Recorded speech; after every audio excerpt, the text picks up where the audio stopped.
एक लड़का सिर्फ अपने फोन के कैमरे से 50 करोड़ की वेल्थ बना देता है। कैसे एक लड़का जो कभी कमरे में बैठकर गिटार बजाता था आज 120 करोड़ की वेल्थ बना देता है, और कैसे एक लड़का जो कभी अपने कमरे में गेमिंग करते हुए बार बार फेल होता रहा आज बिलियनियर बन चुका है। ये कोई फेक स्टोरी नहीं है, ये वो एक्चुअल वैल्यूज हैं जिन पर चलकर लोग करोड़ों की वेल्थ बना चुके हैं। तो इस वीडियो में हम भुवन बाम की स्टोरी को डिकोड करेंगे। कहानी शुरू होती है साल 2013 से।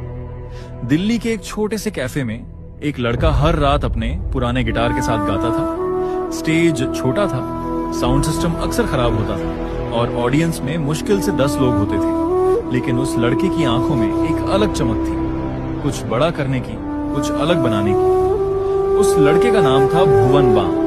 वो जानता था कि वो सिर्फ गाने नहीं गा रहा है, वो अपनी पहचान बना रहा है। उस वक्त उसके पास ना रिसोर्सेज थे ना कोई बड़ा प्लान, बस एक बिलीफ था।